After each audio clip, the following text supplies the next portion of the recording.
Hi guys. Game changer. Game changer movie నాకు తెలిసినంత వరకు అయితే అన్ని విధాలుగా బాగుందండి. ఏం కావాలనుకుంటామో ఆ సినిమాలో ప్రతి ఒక్కటి ఉందనే నేను అనుకుంటున్నాను. ఎందుకంటే రామ్ చరణ్ నుంచి మనం ఏం కోరుకుంటాం? ముఖ్యంగా అతని యాక్టింగు, సినిమాలో మంచి మంచి ఫైట్లు, అలాగే అతని నుంచి డాన్సు, ఆ సినిమాలో మంచి కథ, కథనం. తర్వాత ఆ సినిమా ఎక్కడ కూడా బోరు కొట్టకుండా ఉంటాం. ఇదేగా మనం రామ్ చరణ్ నుంచి కోరుకునేది.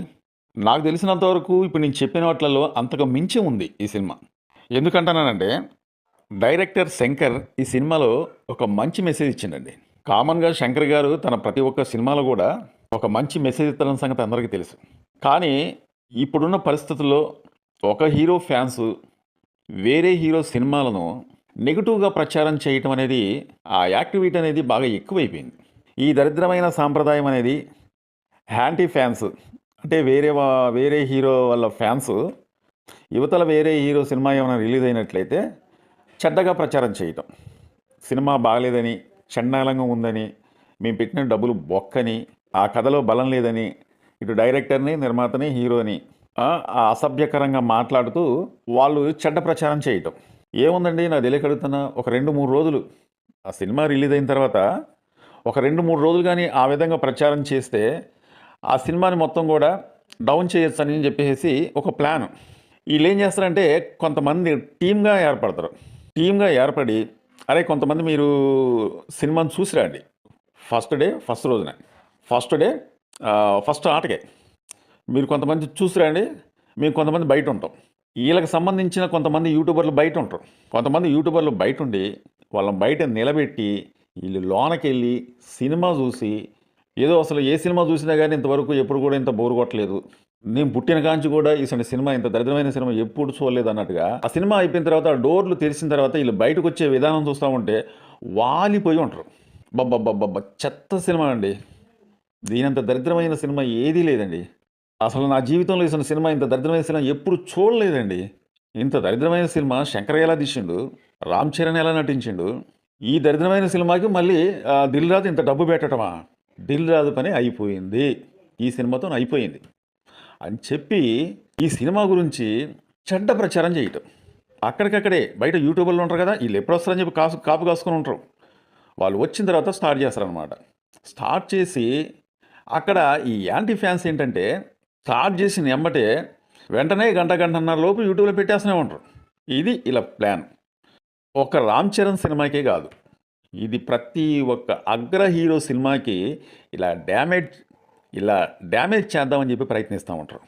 ఇది ఈ దరిద్రమైన సాంప్రదాయం అనేది ప్రతి ఒక్క అగ్ర హీరో సినిమాకు కూడా ఈ మధ్య నుంచి బాగా నడుస్తుందండి, ఏ హీరో సినిమా అయినా. అందుకనే మన తెలుగు నిర్మాతలు, మన తెలుగు డైరెక్టర్లు, మన తెలుగు అగ్ర హీరోలు కూడా ఏదైనా సినిమా చేయాలంటే భయపడాల్సి వస్తుంది. ఎందుకంటే దగ్గర దగ్గర వాళ్ళు 3 సంవత్సరాల పైగే, దగ్గర 4 సంవత్సరాల దాకా కూడా తీసిన సినిమాలు ఉన్నాయి. అన్ని సంవత్సరాల పాటు కష్టపడి ఆ సినిమాని చక్కగా మనకు అందిద్దాం అనుకున్నప్పుడు అన్ని సంవత్సరాల శ్రమను కూడా వీళ్ళు ఏం చేస్తున్నారంటే ఒక్క 3 రోజులు, ఈ 3 రోజులు చెత్త ప్రచారం చేసి ఆ సినిమా మొత్తం కూడా, కష్టాన్ని మొత్తం కూడా దిగజార్చే ప్రయత్నాలను చేస్తున్నారనమాట. ఈ ప్రయత్నాన్ని ప్రతి ఒక్కరు కూడా అర్థం చేసుకోవాలి, సామాన్య ప్రేక్షకులు అర్థం చేసుకోవాలి. ఇది ఒక రామ్ చరణ్కే జరిగింది అన్నట్టేం కాదు. ఇంతకుముందు చిరంజీవి గారికి జరిగింది, బాలకృష్ణ గారికి జరిగింది, పవన్ కళ్యాణ్కి, ఎన్టీఆర్కి, బన్నీకి, ఇలాగా చెప్పుకోవాలంటే అందరి అగ్ర హీరోలకు కూడా ఈ కష్టాలు అనేది తప్పలేదు. ఇక్కడ విచిత్రం ఏంటంటే సామాన్య ప్రేక్షకుడు ఏంటంటే వాళ్ళు సినిమా చూస్తారు. సినిమా చూసి అంటే వాళ్ళకు కూడా ఏదో ఒక హీరో అంటే అభిమానం ఉంటుంది. కానీ ఏంటంటే వాళ్ళకి పాపం ఏమీ తెలియదు. ఎందుకంటానంటే సినిమా మంచిగుంటే ఎంజాయ్ చేస్తారు. సినిమా ఒకవేళ మంచిగా లేకపోతే సైలెంట్ బయటకు వచ్చేస్తారు, వెళ్ళిపోతారు అంతే. అంటే సామాన్య మానవుడు ఏం చెప్పక ముందే, వాళ్ళు సినిమా చూడక ముందే వాళ్ళని సినిమా థియేటర్ దాకా రప్పియకుండా, సినిమా థియేటర్లో కూర్చోకుండా, సినిమాను చూడకుండా చేద్దామని చెప్పేసి ఒక దుష్ప్రచారం, విష ప్రచారం, ఈ ప్రచారాలు చేస్తూ ఉంటారు అన్నమాట. నాకు తెలిసినంతవరకు సినిమాలో ఏం తక్కువ ఉందండి, ఒక మంచి మెసేజ్ అయితే ఉంది. పొలిటికల్ బ్యాక్డ్రాపు, వర్తమాన రాజకీయాలలో ప్రస్తుత పరిస్థితులు ఇప్పుడు ఏ విధంగా ఉన్నాయనేది శంకర్ గారు చాలా చక్కగా చూపెట్టారు. పదవి కోసం ఏ విధంగా నమ్ముకున్న వారిని కూడా ద్రోహం చేస్తారు అనేది శంకర్ గారు చాలా చక్కగా చూపించారు. అంతేకాకుండా ఈ సినిమాలో పాటలు బాగున్నాయి. తమన్ గారి బ్యాక్‌గ్రౌండ్ మ్యూజిక్ బాగుంది. ఫైట్‌లయితే మాత్రం సూపర్‌గా ఉన్నాయి. ఒక సామాన్య మానవుడికి ఏమైతే కావాలో శంకర్ గారు చాలా చక్కగా చూపెట్టారండి. అంటే మనం అరిటాకులో అన్నం వేసుకొని, కొన్ని అద్భుతమైన కూరలు ఆ అరిటాకులో యేసుకొని, అన్నం తింటే ఏ విధంగా అయితే ఉంటదో, ఎంత చక్కగా ఉంటదో, అంత చక్కగా ఉందనమాట. నాకు తెలిసినంత వరకైతే. ఎక్కడ గూడా సినిమా అనేది బోరైతే కొట్టలేదు. కానీ ఈ సినిమా గురించి ఎందుకు దుష్ప్రచారం చేశారనేది నాకైతే మాత్రం ఏం అర్థం కాలే. వాళ్ళెందుకు దుష్ప్రచారం చేశారనేది నాకైతే అర్థం కాలే.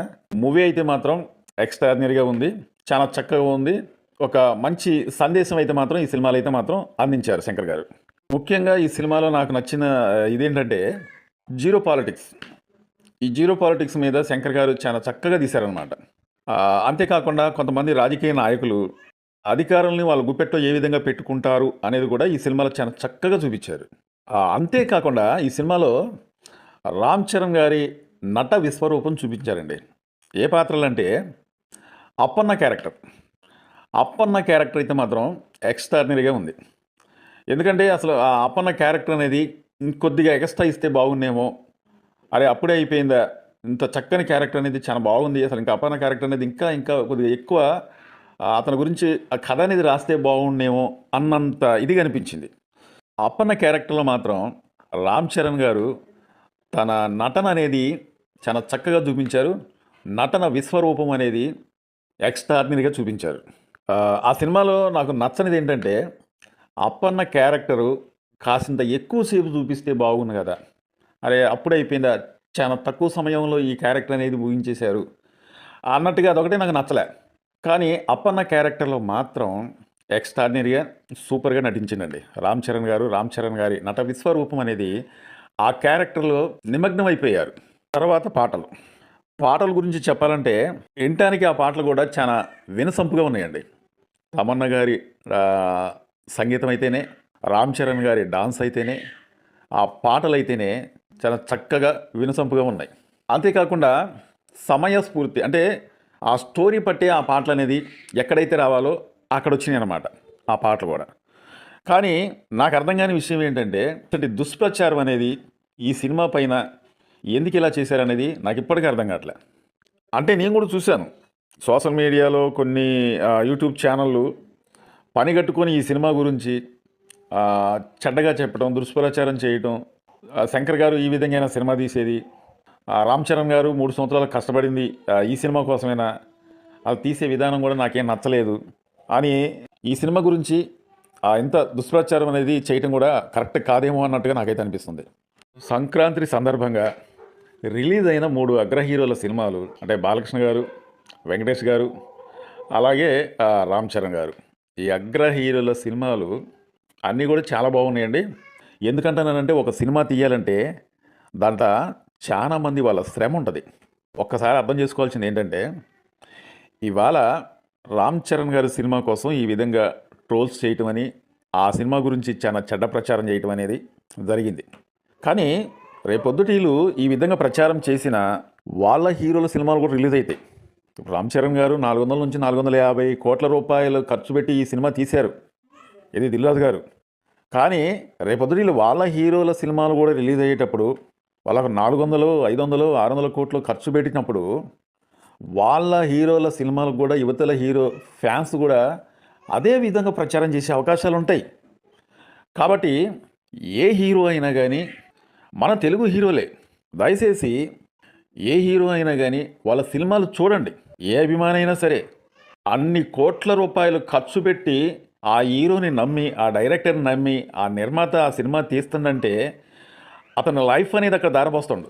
ఒకవేళ మనం దుష్ప్రచారం చేసిన తర్వాత ఆ సినిమా కానీ ఆడినట్లయితే ఆ నిర్మాత అనేవాడు ముందర రోడ్డు పడతాడు. తర్వాత ఇంకోటి ఏంటంటే ఆ నిర్మాత ఇంకో సినిమా తీయడానికి అవకాశం ఉండదు. ఒక సినిమా చేస్తే అక్కడ కొన్ని వేల కార్మికులు పనిచేస్తూ ఉంటారు. సినిమా టెక్నీషియన్స్ కానీ, సెట్టింగ్ చేసేవాళ్ళు కానీ, డాన్స్ మాస్టర్లతో ఉన్న వెనకాల డాన్సర్లు కానీ, కెమెరామ్యాన్ నుంచి, లైటింగ్ మ్యాన్ నుంచి, ఇట్లా చెప్పుకోవాలంటే వాళ్ళ ఆఫీసులో వాళ్ళకి టీ అందించే బాయ్ దగ్గర కానుంచి కూడా ఆ నిర్మాత సినిమా తీయటం వల్లే ఆ హీరో 3-4 సంవత్సరాల పాటు తన ఒళ్ళుని హోనం చేసుకొని ఆ సినిమా ఒక ప్రేక్షకుడికి అందిద్దాం, తన నుంచి తన అభిమానులు ఏం కోరుకుంటున్నారు అని చెప్పేసి వాళ్ళకి నచ్చే విధంగా అతను కష్టపడి థియేటర్లోకి వచ్చిన తర్వాత ఈ విధంగా దుష్ప్రచారం అనేది చేయటం అనేది ఏ అభిమానికైనా కానీ ఇది కరెక్ట్ కాదు, తగదు. ఇసటి దుష్ప్రచారం అనేది దయచేసి ఏ హీరో అభిమాని అయినా కానీ ఇవ్వకండి, చెడ్డ ప్రచారాలు చేయకండి. ఈ సినిమా వెనకాల కొన్ని వేల కుటుంబాలు బ్రతుకుతున్నాయి అన్నట్టుగా అర్థం చేసుకోండి. సినిమా కోసం కష్టపడే వాళ్ళే కాకుండా ఆ సినిమా రిలీజ్ అయిన తర్వాత థియేటర్లోకి వచ్చినప్పుడు ఆ థియేటర్లో ఉండే సైకిల్కి టిక్కెట్ కోసే వాళ్ళ దగ్గర నుంచి కూడా ఈ సినిమాలు మంచిగా ఆడితేనే, కొంతవరకు కలెక్షన్లు వస్తేనే, డిస్ట్రిబ్యూటర్ల నుంచి టిక్కెట్లు చించే వాళ్ళ వరకు కూడా ఎన్ని కుటుంబాలు ఈ సినిమాల మీద ఆధారపడుతున్నాయి అనేది ఒక్కసారి అర్థం చేసుకోండి. ఏ హీరో ఫ్యాన్స్ కూడా ఇంకొక హీరో సినిమాని నెగటివ్ ప్రచారం చేయడానికి ప్రయత్నించొద్దు. నేను చెప్పిన మాట మీకు నచ్చినట్లయితే ఈ వీడియోపై మీరు ఒక కామెంట్ చేయండి, ఒక లైక్ చేయండి. మా వీడియో చాలామంది చూస్తున్నారు కానీ సబ్స్క్రైబ్ చేసుకోకుండా చూస్తున్నారండి. మీరు సబ్స్క్రైబ్ చేసుకుంటే మమ్మల్ని ఎంకరేజ్ చేసినట్లు లెక్క. మీరు సబ్స్క్రైబ్ చేసుకుంటే మేము పెట్టే ప్రతి ఒక్క వీడియో కూడా మీకు నోటిఫికేషన్ వస్తుంది. ఇట్లాంటి మంచి మంచి వీడియోలు అందించడానికి నేను ఎప్పుడూ ప్రయత్నిస్తూనే ఉంటా.